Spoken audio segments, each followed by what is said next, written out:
Which emergency? Hi, I just found a body. Oh, go ahead, caller. What's your emergency? I just found a body. Right, okay. A body, is it? Are they breathing? No, they're dead. They look like they've possibly been there like a few days. They say monsters aren't real, but what if the real monsters walk among us? In today's video, we dive into the chilling world of true crime, where ordinary days turned into nightmares. You'll hear about a twisted case of a woman who vanished without a trace, only for the truth to unravel in the most horrifying way.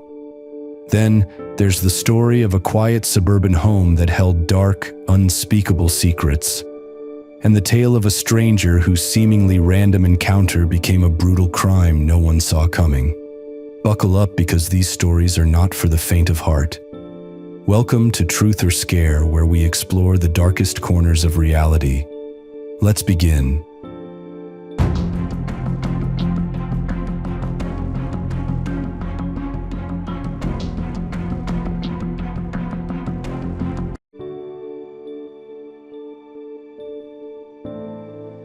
Chiara Paez from Argentina was 14 years old. She was a few weeks pregnant. On May 11th, after a 3-day search, her body was found buried in the garden of her boyfriend's house. A 16-year-old Manuel Mancia was her boyfriend. Chiara had been beaten to death after having been forced to take medication to terminate her pregnancy. Her boyfriend, Manuel Mancia, who confessed to the crime, had been helped by his mother. Paez's death was considered the last straw in a slew of recent female murders in Argentina, including that of kindergarten teacher Maria Eugenia Lanzetti, whose throat was slashed by her husband in front of her classroom of children.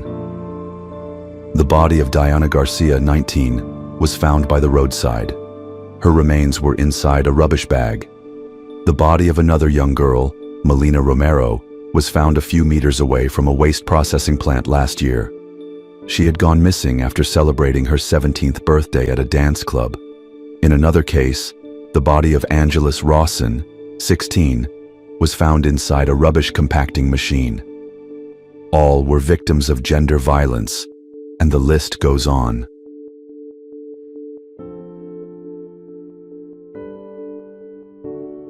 Cindy Glaude, a 36-year-old indigenous woman, was found dead in an Edmonton hotel room in 2011, having bled to death from a severe wound.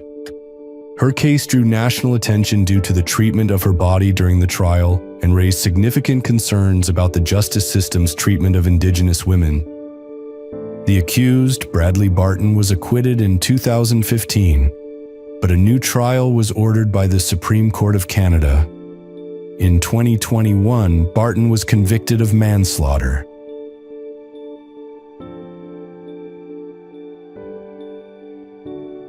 Emily Pike was a 14-year-old Native American resident of the San Carlos Apache Indian Reservation. According to her mother, Steph Docella, she had an interest in art and was planning to go to college. At the time of her disappearance, she lived at a group home in Mountain Time Zone by Mesa Drive and McKellips Road. Pike was last seen on January 27, 2025 at 7:45 p.m. According to the police department, she left her home on foot wearing a pink and gray shirt. On February 27, 2025, the Gila County Sheriff's Office, GSCO, announced they had found in contractor trash bags the remains of an unidentified female, later identified as Pike, off Highway 60 on February 14th. Detectives were unable to find her hands, and an autopsy showed that she had face and head trauma. The GSCO stated it was investigating the death as a homicide. According to Docella, no one has been arrested in relation to the killing, but 3 potential suspects are being interrogated.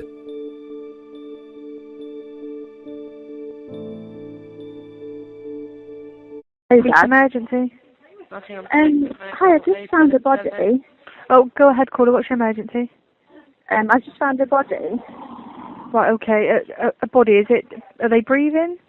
No, they're dead. They look like they've possibly been there like a few days or something, with some flies and stuff. Right, okay. Bear me a second. Let's pop this on. What's the road? Yeah, what road are you on?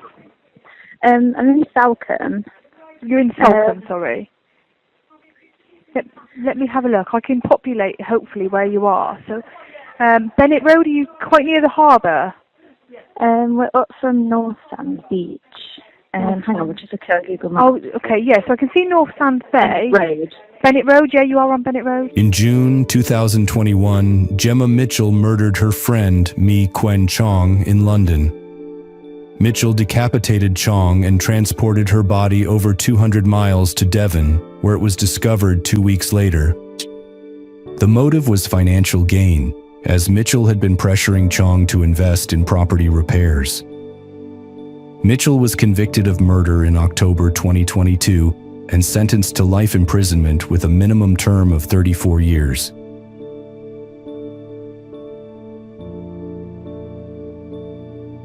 Samia Sarwar was a Pakistani woman who was shot dead in her lawyer's office in Lahore in an honor killing arranged by her parents. Samia was a married woman with 2 children, belonging to an affluent family of Peshawar.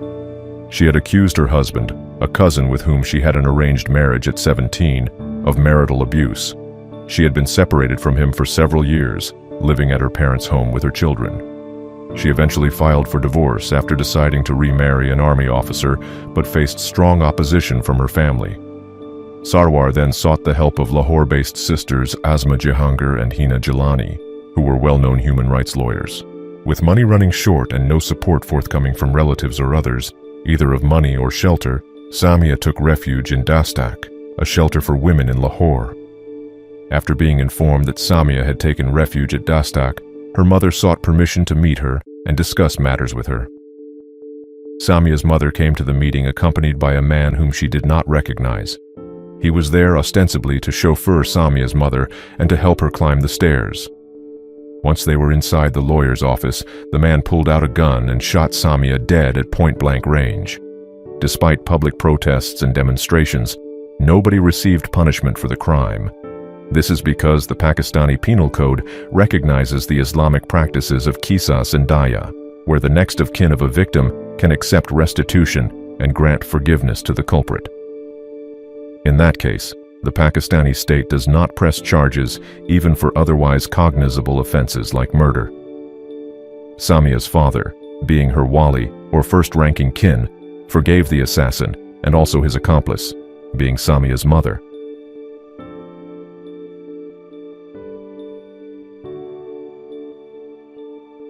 Yasmin Akhter, a 14-year-old domestic worker, was returning to her hometown in Dinajpur when she accepted a ride from 3 police officers.